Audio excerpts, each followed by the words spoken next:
So great to be chatting with you, Paul. So I'm Hugh Chilton. I am, in my day job, I'm a school teacher. I'm the head of Scots X, which is an experimental program for Year 8 students at the Scots College in Sydney. Scots is a 130-year-old Presbyterian school for boys and has a really wonderful story itself. And so I love working with young people, particularly thinking about how to form their character and give them a really compelling vision for life, hopefully, and be sort of upstream of all the things that are going on in our culture. So it's a real privilege to be an educator. And I'm also a historian. I did my PhD at the University of Sydney on the way that evangelical Christian leaders responded to secularisation and changing understanding of what it means to be Australian in the 1960s and 70s. And I published that a few years ago and enjoy being still involved in history circles. We're here today at the Evangelical History Association conference, and I'm the vice president of that association, where we really try to encourage very good scholarship about the story of evangelical Christians in Australian history and around the world, and also a fellowship that's supportive of people who want to tell that story well. So you're singing my song now, because I grew up in the 60s, and that whole secular division, there was a great move away from the church and looking for other answers with the age of Aquarius and all that sort of thing. And I guess what we did in Cornerstone was partly an answer to that. But as a historian now, as you look at the shift away from our Christian story, which was the basic storyline of Australia, how do you see it right now? What's happening? It seems like there's a real effort to edit it out. Yeah, it's interesting, isn't it? I think the basic challenge in Australia is that we just don't have a great appreciation and sense of our history in general, and I think that's very different to other cultures.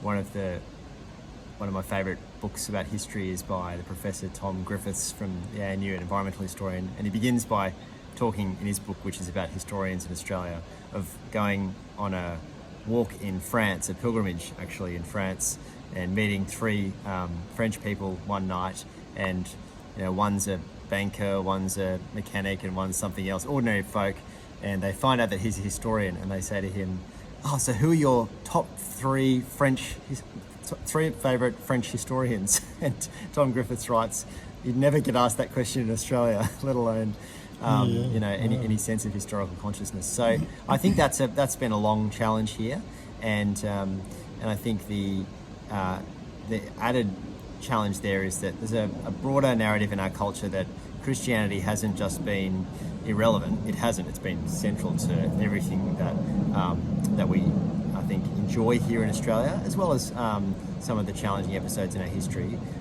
There's a sense in which it hasn't just been sort of benign but marginal. It's actually been malevolent, and that we have a moral duty to condemn Christian influence in our history. And I think that's unfortunate because it's not true. And if we are going to understand our history, then we have to take seriously the influence of Christians, the influence of Christianity, the way that that has shaped who we are as a people. And I think that's a really important challenge for Christians, but it's also a really important thing for us as Aussies to be able to know the truth about our history. Getting down to grassroots here, because you're in the classroom with young blokes, boys, mostly boys,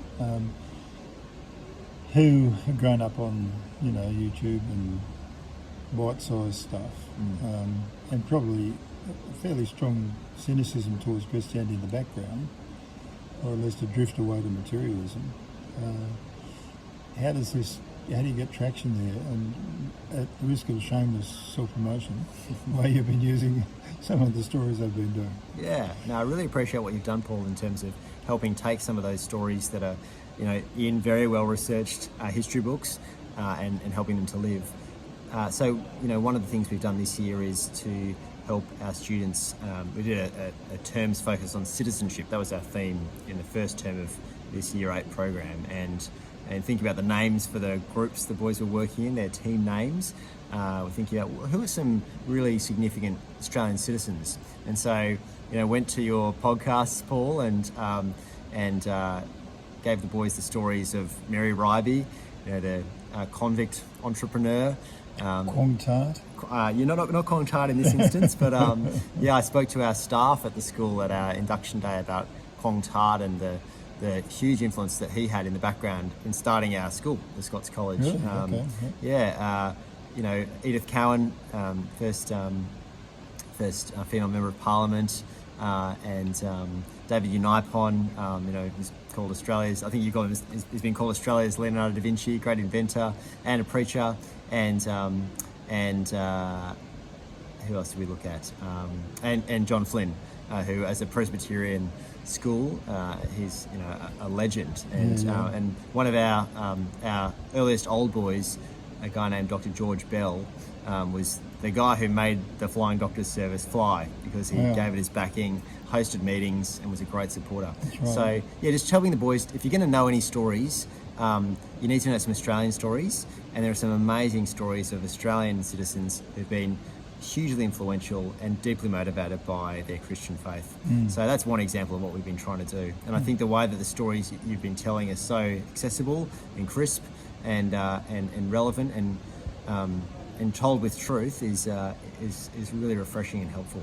So what I'm interested in is, so what sort of traction does it get with those boys? Because they've grown up in a different worldview to what I grew up with.